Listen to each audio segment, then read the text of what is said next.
आज 10वा आंतरराष्ट्रीय योग दिन आहे आणि देशभरात योग दिन साजरा केला जातोय। पंतप्रधान नरेंद्र मोदी सध्या काश्मीरमध्ये आहेत आणि काश्मीरमध्ये योग दिनाच्या कार्यक्रमात पंतप्रधान सहभागी झालेत।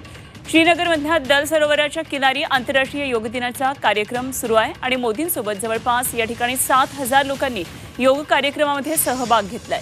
यंदा स्वतःसाठी आणि समाजासाठी योग अशी योग दिनाची थीम आहे आणि या थीमचा अर्थ योगाद्वारे आपण आपली आंतरिक शक्ती वाढवू शकतो, त्यातून समाजाचं कल्याण शक्य आहे आणि योगामुळे शारीरिक, मानसिक आणि आध्यात्मिक विकास होतो। त्यामुळे योगा हे किती महत्त्वाचं आहे। योग कार्यक्रमात केंद्रीय मंत्री सुद्धा सहभागी झालेत आणि योगाचं महत्त्व पंतप्रधानांनी आज काश्मीरमध्ये विशद केलं।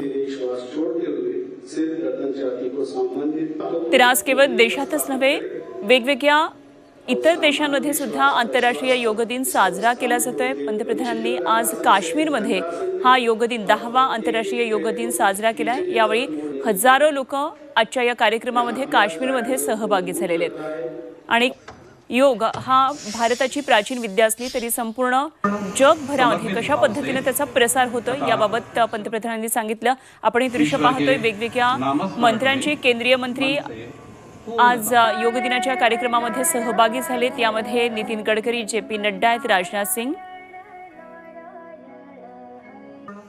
समर्पित भाव से